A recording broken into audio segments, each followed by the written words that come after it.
حدیث میں آتا ہے ابن ماجہ کی چیپٹر نمبر 16 حدیث نمبر 219 جو اللہ کے رسول کہتے ہیں یا ابو در تم اگر ایک آیت کو سمجھو گے وہ 100 رکعت نفل سے بہتر ہے.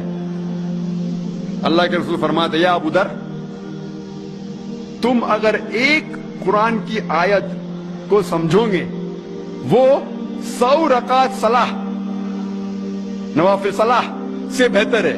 اور ایک رکعت میں کم از کم سورہ فاتحہ تو پڑھنا چاہیے آپ کو. کم از کم 7 آیتیں ہیں.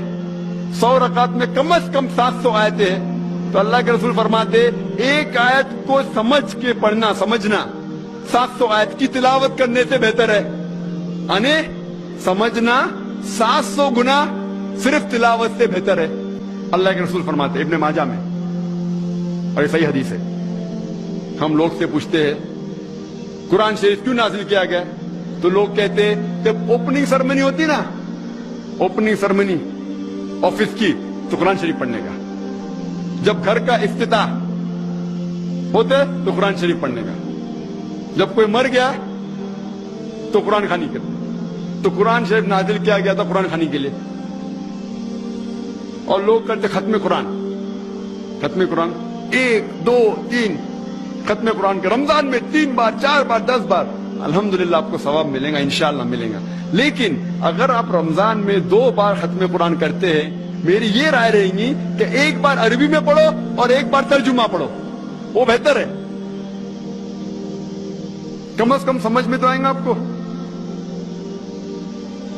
اور اگر آپ چاہتے ہیں کہ اوپننگ سرمنی میں قرآن خوانی ہو یا افتتاح ہو گھر کا تو قرآن خوانی ہو کوئی مر جاتا قرآن خوانی. میں کوئی قرآن کے آیت میں صحیح حدیث میں نہیں جانتا ہوں کہ محمد صلی اللہ علیہ وسلم یا صحابہ کوئی مر جاتا تو قرآن پڑھتے تھے یا کوئی افتتاح کے لیے قرآن پڑھتے تھے. اگر آپ کو قرآن پڑھنے کا ہی ہے تو میں یہ کہتا ہوں کہ آپ قرآن اگر پڑھتے ہیں 100 مائل کی سپیڈ کے اوپر 30 لوگ کو بلاتے اور 1 گھنٹے میں ختم کرتے تو میں کہتا ہوں کہ 2 گھنٹے کے لیے بلاؤ. عربی بھی پڑھو ترجمہ بھی پڑھو. نہیں تو 30 کے بدلے 60 لوگ کو بلاؤ. ایک آدمی اگر 1 پارہ پڑھتا ہے تو ایک آدمی کو بولا آدھا پارہ پڑھو عربی میں اور آدھا پارہ ترجمہ پڑھو. کم از کم وہ قرآن تو پڑھنا کا حدیث میں لکھا نہیں لیکن کم از کم اگر آپ ترجمہ پڑھیں گے تو آپ کو علم تو حاصل ہوگا اور انشاءاللہ کچھ چیز کے اوپر عمل تو کریں گے. تو قرآن کو سمجھ کے پڑھنا بہت ضروری ہے بہت ضروری ہے. اور ایک مثال میں پیش کرتا ہوں کہ اگر آپ فرانس جاتے ہیں ایک ڈگری حاصل کرنے کے لیے BSc کی ڈگری. آپ فرینچ نہیں جانتے آپ کلاس اٹینڈ کرتے ہیں. کلاس اٹینڈ کرتے ٹیچر استاد آپ کو پی دیتا ہے پریزنٹ. بولتے ہیں حاضر ہے تو پی لکھتا ہے present P for present English میں پریزنٹ.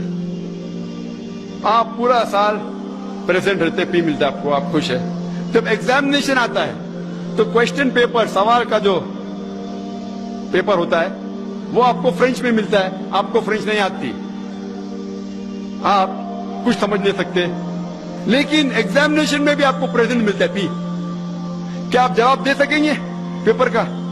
آپ کچھ سوال ہی نہیں سمجھے تو جواب کیا دیں گے؟ تو یہ پی جو ہے وہ پریزنٹ کے لیے پاس کے لیے نہیں. آپ ایگزامینیشن میں فیل ہو جائیں گے. تو آپ صرف قرآن شریف عربی سے پڑھیں گے آپ کو پی ملے گا لیکن وہ پی پاس کے لیے نہیں ہے پریزنٹ کے لیے موجود حاضر. ہمیں غلط فہمی ہے کہ ہم پڑھیں گے تو جنت میں جائیں گے. صرف پڑھنا کافی نہیں ہے پڑھ کے سمجھو اور قرآن مجید پہ عمل کرو تو انشاءاللہ آپ جنت میں جائیں گے.